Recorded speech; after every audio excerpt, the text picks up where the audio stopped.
नमस्कार दोस्तों, how to build program logic के और एक नई वीडियो में आपका स्वागत है। इस प्रोग्राम में हम प्राइम नंबर के प्रोग्राम का लॉजिक कैसे सोचते हैं, कैसे बिल्ड करते हैं, ये देखेंगे।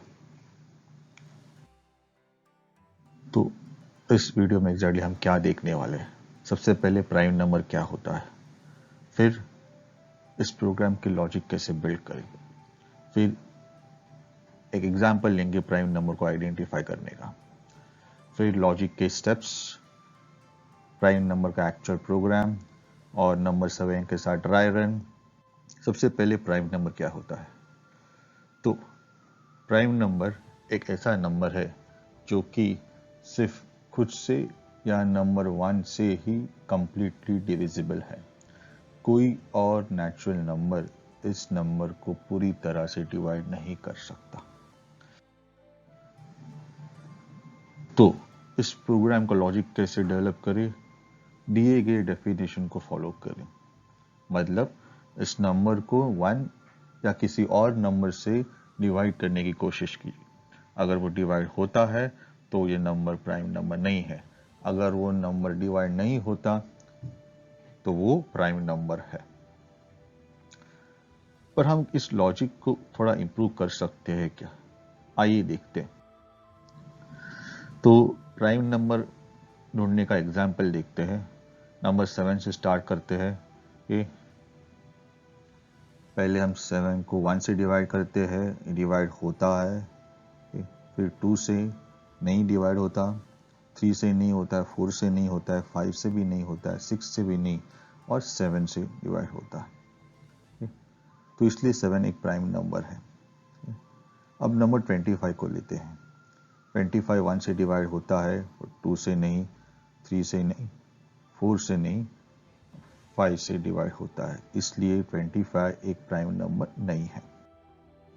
अभी हम लॉजिक को इंप्रूव करने की कोशिश करते हैं। कैसे?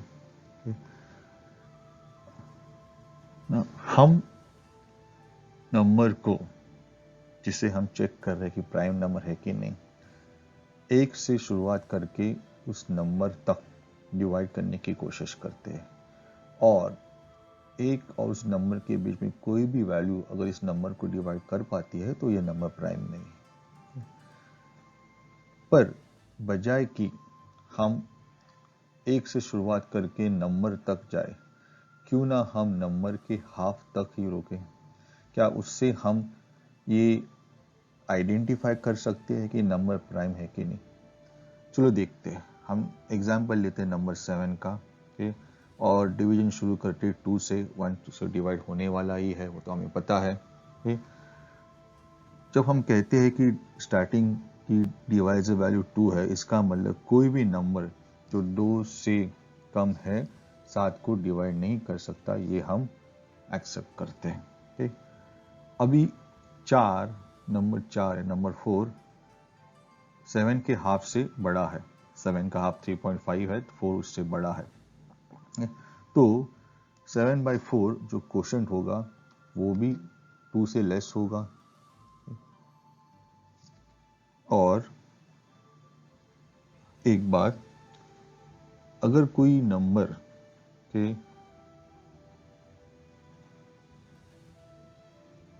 इसी नंबर को डिवाइड करता है पूरी तरह से, तो उसका जो क्वोशंट आता है वो भी उस नंबर को पूरी तरह से डिवाइड कर सकता है।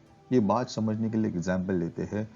2 8 को कंप्लीट डिवाइड करता है और क्वोशंट आता है 4, और 4 भी 8 को पूरी तरह से डिवाइड कर सकता है और देता है क्वोशंट 2। अगर हमें कोई क्वोशंट मिलता है नंबर 7 को पूरी तरह से डिवाइड करने के बाद और जिसकी वैल्यू 2 से कम है, अगर ये एक्सेप्टेबल है, इसका मतलब वो क्वोशंट एक डिवाइजर के रूप में भी एक्सेप्टेबल है। पर ये हमारी जो स्टेटमेंट नंबर 1 है, जहां हमने बोला है कि कोई भी डिवाइजर लेस देन 2 से कम हमें एक्सेप्टेबल नहीं है, इसे कॉन्ट्राडिक्ट करता है, इसको काटता है। और इसलिए हम कोई भी क्वेश्चन इसकी वैल्यू 2 से लेस है पर जो 7 को पूरी तरह से एक्सेप्ट डिवाइड करता है उसे हम एक्सेप्ट नहीं कर सकते। ओके, और इसीलिए डिवाइजर की वैल्यू नंबर के हाफ से ऊपर हो नहीं सकती और इसीलिए हम नंबर के हाफ तक डिवीजन ऑपरेशन करेंगे और उसके आगे हम उसे रोक देंगे। तो इसलिए अगर नंबर के हाफ तक नंबर पूरी तरह से डिवाइड नहीं होता तो वो नंबर प्राइम नंबर है। इससे होता क्या है, इससे हमारे जो साइकिल्स है रिड्यूस होंगे। जहां हम नंबर तक डिवीजन करने वाले थे वहां हम उस नंबर के हाफ तक ही डिवीजन करेंगे। तो अभी इम्प्रोवाइज लॉजिक के स्टेप्स देखते हैं। सबसे पहले हम शुरुआत करेंगे नंबर को डिवाइड करना 2 से। अगर नंबर डिवाइड पूरी से डिवाइड होता है तो हम वही रुकेंगे, क्योंकि हमें पता चल जाता है कि ये नंबर प्राइम नंबर नहीं है। कि अगर डिवाइड नहीं होता तो हम डिवाइजर की वैल्यू 1 से इंक्रीज करेंगे और स्टेप्स रिपीट करेंगे कि 1 और 2 और 3 के कब तक, जब तक डिवाइजर की वैल्यू नंबर के हाफ तक पहुंच नहीं जाती। चलो अभी हम प्राइम नंबर का एक्चुअल प्रोग्राम देखते हैं। हम शुरुआत करेंगे इंक्लूड स्टेटमेंट के साथ। इंक्लूड stdio.h इंक्लूड conio.h, फिर main bracket open bracket close, फिर एक वेरिएबल नाम जिसमें हम नंबर की वैल्यू लेंगे, फिर एक प्राइम नाम का फंक्शन जिसका एक इंट पैरामीटर होगा, फिर एक प्रिंटफ फंक्शन यूजर को नंबर की वैल्यू एंटर करने का संकेत देने के लिए, फिर एक स्कैनफ फंक्शन जहां पे हम यूजर से एक्चुअल वैल्यू लेंगे नम में, फिर प्राइम फंक्शन को कॉल करेंगे जिसमें नम का आर्ग्यूमेंट पास होगा, फिर गेट ch स्टेटमेंट और रिटर्न 0 स्टेटमेंट के साथ हमारा मेन फंक्शन एंड होगा। तो आइए हम अब प्राइम फंक्शन का कोड देखते हैं।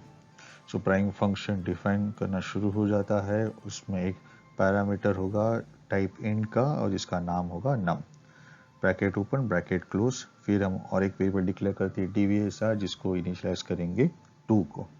अब हमें स्टेप 2 के अकॉर्डिंग चेक करना है कि नंबर dvsr से पूरी तरह डिविजिबल है कि नहीं, और इसलिए हम एक इफ कंडीशन डालते हैं नम परसेंटाइल dvsr इक्वल टू 0।